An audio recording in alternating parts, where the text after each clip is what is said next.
Kinilala bilang Most Outstanding Citizen of Malabon, si GMA Network Incorporated Chairman Attorney Felipe Algozon. Dahil sa kanyang mga hindi matatawarang ambag sa lungsod. Narito ang report.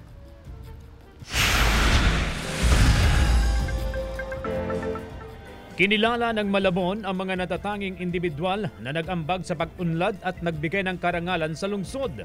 Tumanggap ng Malabon Medal Badge Lifetime Award bilang Most Outstanding Citizen of Malabon si GMA Network Incorporated Chairman Attorney Felipe Algozon.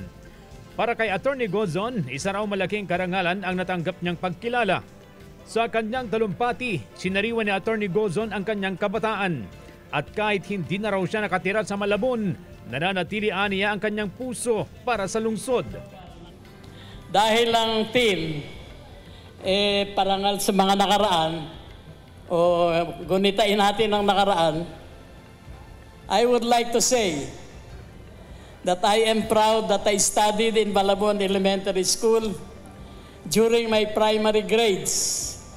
That was a very, very long time ago. That I learned how to swim in Malabon River when it was not yet polluted. And that I spent my early formative years in Malabon.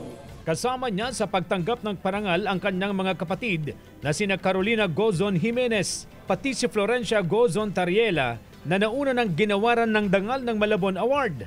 Ayon sa Kasama Incorporated na nag-organisa ng events, kinilala sa Attorney Gozon dahil sa kanyang matatag na paninindigan sa katotohanan at pagsusulong ng responsableng pamamahayag sa pamamagitan ng pamumuno sa GMA Network Incorporated. Pinarangalan din sina Senator Loren Legarda, BOC Commissioner Ariel Nepomuceno, dating Senate President Juan Ponce Enrile at iba pang personalidad mula sa sining, akademya, negosyo at serbisyo publiko. Ito pong pagbibigay ng ating gintong parangal ay hindi lamang po para sa kanila, kundi para sa bawat Malabuenyong nangangarap, nagbibigay ng masigasig na pagmamalasakit at karunungan, kagalingan.